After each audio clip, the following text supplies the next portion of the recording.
Most civilized people are out of touch with reality because they confuse the world with the world as they think about it, and talk about it, and describe it. Reality itself is not a concept. Reality is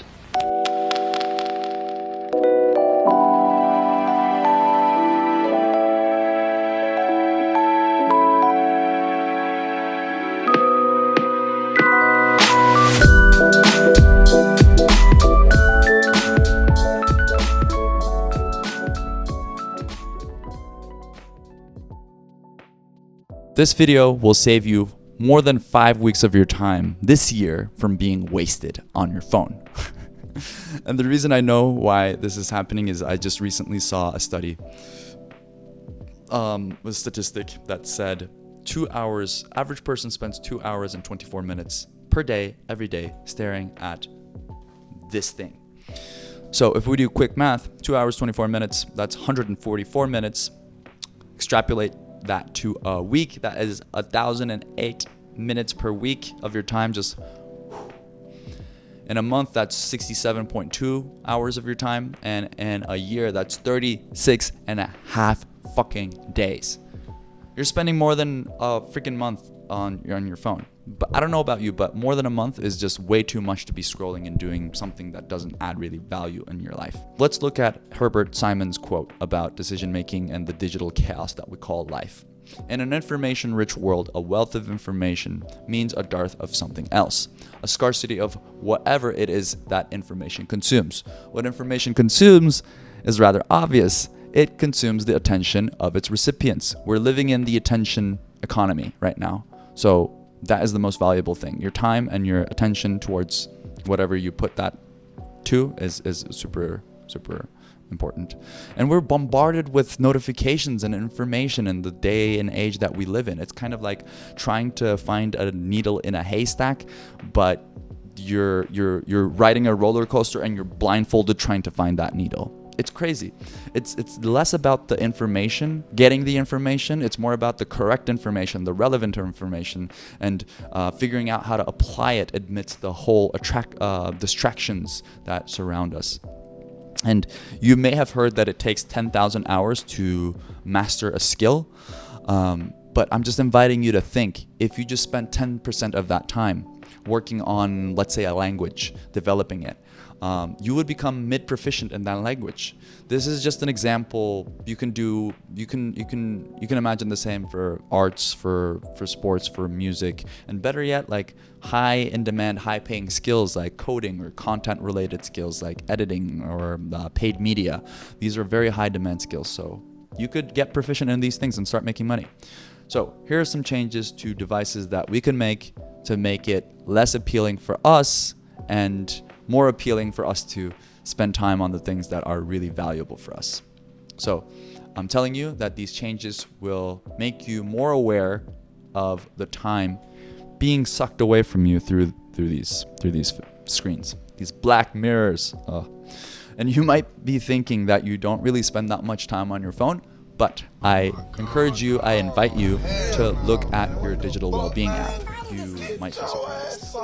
If you're consistently intentional and mindful about the time spent on your phone, good for you. But if you could practice these things that I'm going to tell you, you'll just need it less and less. You won't look at your phone as much, and you'll finally have that time. Rather than saving time, it's more about doing something that you've always wanted to do. Pick that habit up. So don't focus on avoiding the phone. Just set it up to be less attractive, because if you want to change your behavior, you must change your environment.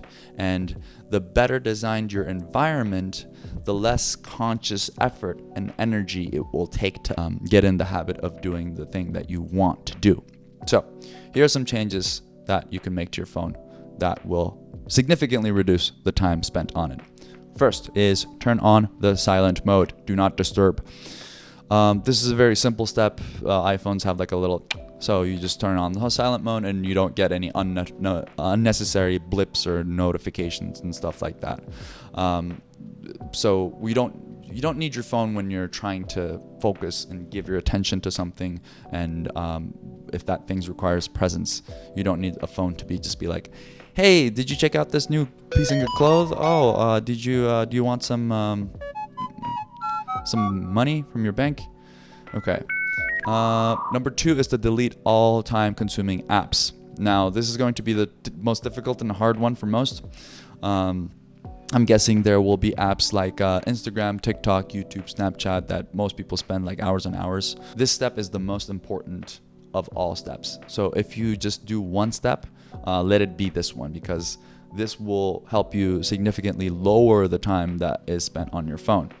And it's going to be the ones that you're most attached to. You can come up with any excuses, but this one is going to be the one that reduces the time the most. Number 3 is to remove apps from the homepage. You want to keep your homepage nice and tidy.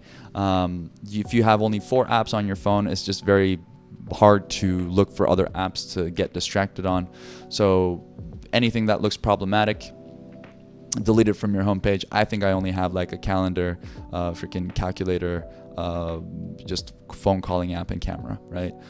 So when you're on your phone, you're not just randomly mindlessly open an app and then, scroll it without thinking about it. Number 4 is to turn off your notifications. So we've got rid of the apps that spend most of our time. We've turned it on silent mode. We took it away from the home screen page. Now to turn off the notifications that for whatever's left. So banking apps, freaking just, if you have any apps that you buy stuff from, oh, here's a promotion, here's this, here's some free money. No. It's useless. It's unimportant things. It's information that you don't need. So cutting these out will definitely help. If you turn off most of the notifications, you will have another layer of removed distractions. When you pick up your phone or just tap it to unlock it, it's super easy to subconsciously open your phone without you really thinking about it. So turning off these settings makes it so that you can't tap your phone to unlock it, right? Both of these ways of unlocking your phone are very mindless and unintentional. Once you turn these 2 settings off, this will make you think about going on your phone, which will make you go on it less. Hopefully. The last one is to turn on the grayscale color filter. This is a tip from a friend who spent 17 days in a Buddhist monastery with monks and other people who want to practice Buddhism just without speaking or looking into anyone's eyes. Needless to say, no devices allowed. We're so used to the sensory, just when there's no color, it just seems very boring, very uninteresting, if you know what I mean. It's going to be annoying and weird at first, but remember the reason why you're doing all of this. It's to pick up that thing that you've been avoiding, or that skill or that activity or that habit for such a long time. So keep at it. So these are the changes, and like I said, it won't be easy, but it will be worth it. Just stick with them. And something else that I want to mention is the Pomodoro technique. Nothing groundbreaking new. If you're on Mac, you can download the Horo app. It's not sponsored. I use it to set maybe 10, 20, 30 minutes to complete a task. It just goes like, when it's done, and you can take a break and then come back to it. Most helpful thing for me for productivity was Pomodoro technique. I hope it helps you as well. So if you're one of the 10% of people who actually make these meaningful changes on their phone, you should be really, really, really proud of yourself. It's going to hugely impact your productivity, and it will help you make so much more progress in whatever you're trying to pursue. Just remember to never stop trying to improve. You will be grateful for it later. Thank you.